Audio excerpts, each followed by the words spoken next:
अरे भैया, इधर तो देखो। यहाँ से कोई ऊँट निकल कर गया है। हाँ हाँ भाई, ऊँट तो निकल कर गया है, लेकिन ऊँट एक आंख से काना है। हाँ भाई, ऊँट तो काना है, लेकिन ऊँट पर बैठा कोई जनाना है। उन चारों की बातें गांव का एक आदमी सुन रहा था।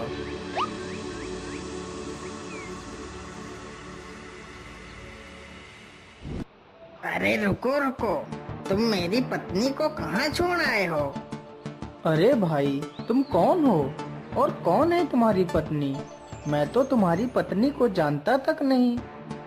तो तुम्हें ये कैसे पता है कि यहाँ से एक ऊँट निकला है और ऊँट एक आंख से काना है, उस पर एक बैठा जनाना है? या तो सारी बातें सच हैं।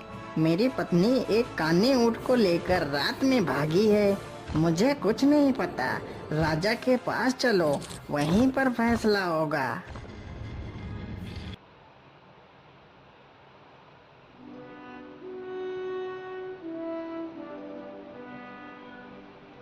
कौन हो तुम लोग और इसकी पत्नी को कहाँ छिपाया है तुम लोगों ने?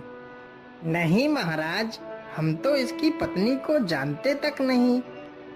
तो तुम्हें ये कैसे पता है कि उधर से एक काना ऊँट निकला है जिस पर कोई जनाना बैठ कर गई है? महाराज, हम चारों भाई आज सुबह ही घर से नौकरी की तलाश में शहर के लिए निकले थे। तभी मैंने देखा कि जमीन पर ऊंट के पैर के निशान बने थे, तो मैंने जान लिया कि इधर से कोई ऊंट निकला है। अच्छा ठीक है, तो तुम बताओ, तुम्हें कैसे पता चला कि ऊँट एक आंख से अंधा है? महाराज, मुझे यह बात ऐसे पता चली कि ऊंट को जिस आंख से दिखाई दे रहा था, तो ऊंट सिर्फ उसी तरफ घास खाते हुए गया है। यदि वह अंधा ना होता तो दोनों तरफ घास खाते हुए जाता। हाँ हाँ, यह बात भी सत्य है। अच्छा ये बताओ, तुम्हें ये कैसे पता चला कि ऊँट पर कोई महिला बैठी है? महाराज, हमें यह बात ऐसे पता चली कि जब ऊंट घास खा रहा था, तो ऊंट महिला के डांटने से धीरे धीरे आगे बढ़ रहा था। यदि कोई पुरुष ऊंट की सवारी कर रहा होता, तो ऊंट न दाएं घास खाता और न बाएं खाता। आदमी खींच कर एक हंटर मारता, तो ऊंट घोड़े की तरह भागता। हाँ हाँ, यह बात भी सत्य है। अरे, ये चारों तो बहुत ही बुद्धिमान हैं। तो क्यों ना मैं इन्हें अपने पास ही नौकरी पर रख लेता हूँ। अरे धनिया, तेरी औरत को कोई और ही ले गया है। तू खुद ढूंढ जाके। और तुम लोग नौकरी की तलाश में जा रहे थे ना? हाँ महाराज, हम चारों नौकरी के लिए जा रहे थे। यदि मैं तुम लोगों को नौकरी दूं तो करोगे? हाँ हाँ महाराज, हम नौकरी के लिए तैयार हैं। यदि मैं तुम लोगों को नौकरी दे देता हूँ तो तुम काम क्या करोगे? महाराज, हम लोग वह काम करेंगे जो कोई नहीं कर सकता। लेकिन महाराज, हम लोग रोज का 1,000 पैसा लेंगे। इस प्रकार चारों भाई राजा के घर में काम करने लगते हैं।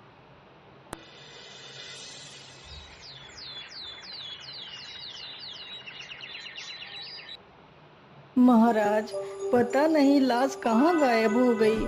हम लोग तो वहीं पहरा दे रहे थे, फिर भी पता नहीं लाश को कौन ले गया।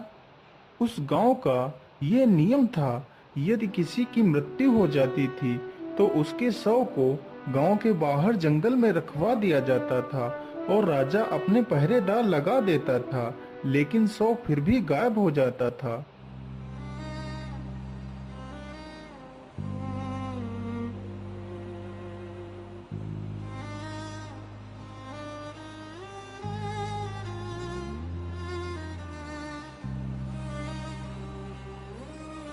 महाराज, आप इतना दुखी मत हो। होता वही है जो ईश्वर को मंजूर होता है। नहीं सेनापति, वह मेरी सबसे लाडली बेटी थी। पिताश्री, आप इतना दुखी मत हो। हम लोग तो हैं ना। सैनिकों, चलो, राजकुमारी को ले चलो।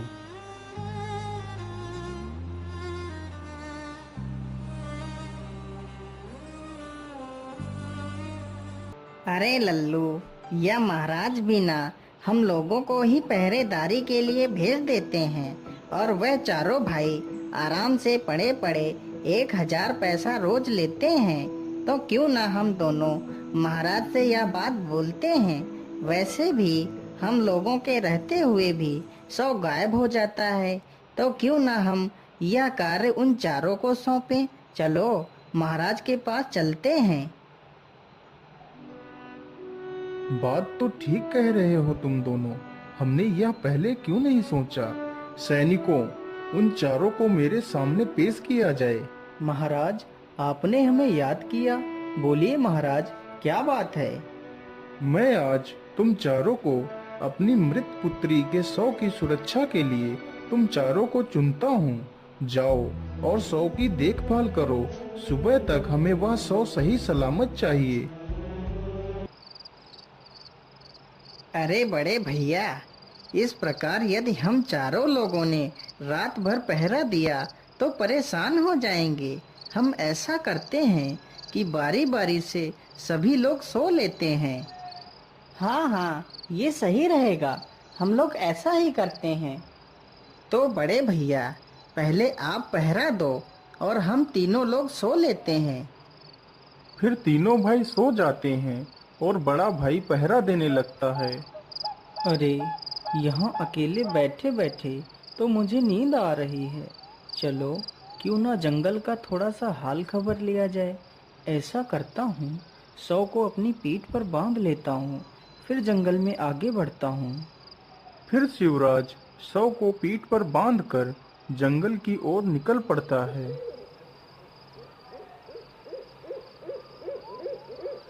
अरे, यह बूढ़ी औरत क्या तोड़ने की कोशिश कर रही है। चलो इसकी मदद करता हूँ।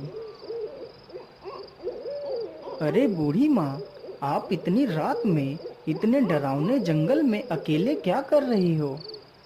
कुछ नहीं बेटा, बस थोड़ी सी भूख लगी थी तो आम के फल तोड़ रही थी।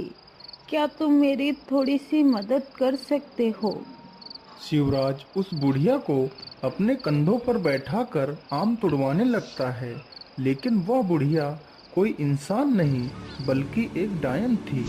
डायन एक हाथ से आम तोड़ती और दूसरे हाथ से उस 100 को उसकी पीठ से खोल रही थी। अरे ये क्या, यह बूढ़ी माँ तो मेरी पीठ पर बंधी लाश खोल रही है। जरूर यह कोई बुरी शक्ति है। अरे अरे बूढ़ी माँ, आप ये क्या कर रही हो।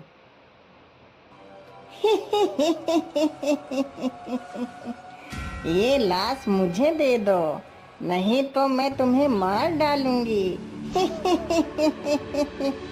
तभी शिवराज अपनी तलवार निकालता है और डायन का एक हाथ काट लेता है, तो डायन डर कर वहां से गायब हो जाती है। चलो इस हाथ को अपने साथ ले चलता हूँ।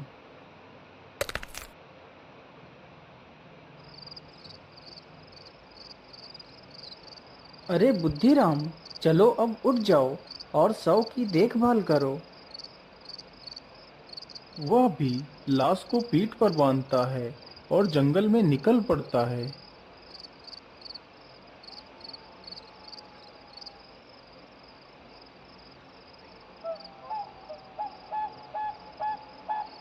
अरे ये आदमी कौन है। मुझे लगता है ये कोई डाकू हैं। अरे लाखन, यदि आज हम राजा के घर चोरी करने में सफल हो जाएंगे तो राजा की बेटी की बलि इसी जगह पर चढ़ाएंगे। चलो लाखन, चलते हैं, रात बहुत हो गई है। अरे ये डाकू तो राजा की बेटी की बलि चढ़ाने की बात कर रहे हैं। मुझे इन्हें ऐसा करने से रोकना होगा। चलो मैं यहीं पर छिपकर बैठ जाता हूँ।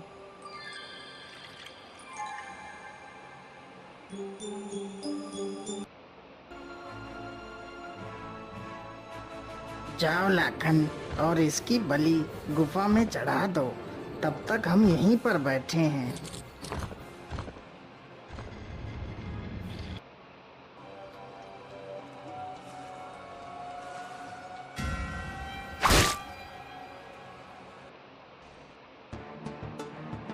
अरे जंडेल सिंह, लाखन इतना समय क्यों लगा रहा है? अब तक तो उसे आ जाना चाहिए था। जंडेल, तुम जाकर देखो, तब तक मैं खजाने को देखता हूँ। जैसे ही दूसरा डाकू भी गुफा के अंदर घुसता है तो बुद्धिराम उसे भी मार देता है। इसी प्रकार बुद्धिराम सारे डाकुओं को मार देता है। राजकुमारी जी, आप यहीं रुको और सुबह होने की प्रतीक्षा करो। जब मैं तुम्हें बुलाऊं तभी आना। बुद्धिराम वहां से चला जाता है। इसी प्रकार तीसरा भाई भी लाश को पीठ पर बांधकर जंगल में निकल जाता है।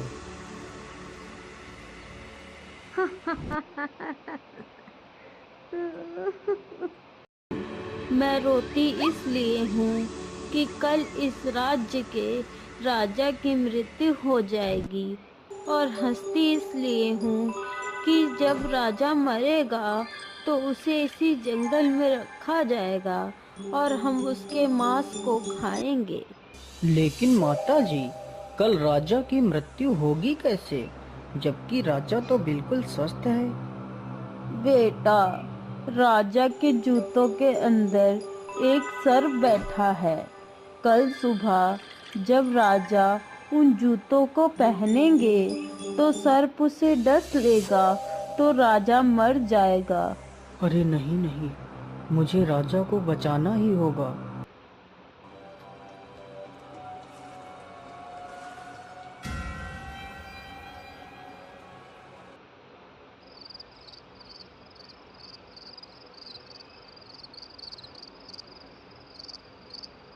अरे भाई, मुझे यह नींद तो छोड़ ही नहीं रही है।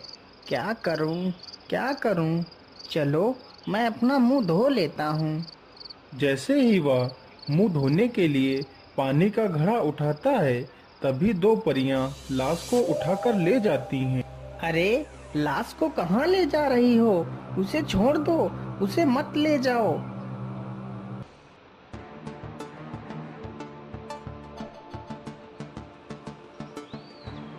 अरे बहन, इस लाश को यहीं रख दो, हम इसे जीवित करते हैं।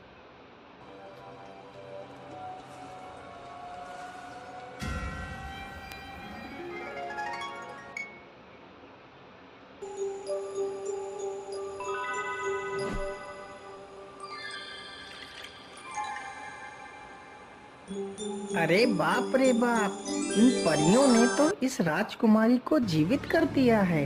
क्या करूं, क्या करूं? चलो, इनका जादुई कम्बल उठाकर छिपा देता हूं।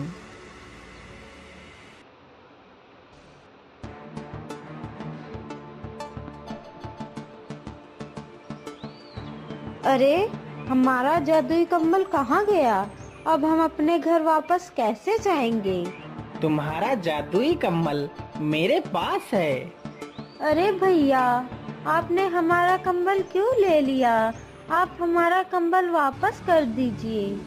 अरे नहीं, मैं तुम्हारा कम्बल ऐसे वापस नहीं करूंगा। पहले तुम मुझे यह दोनों लकड़ियां दे दो, फिर मैं तुम्हारा कम्बल वापस करूंगा। ठीक है, ये लकड़ियां ले लो, लेकिन मुझे मेरा कंबल वापस कर दो।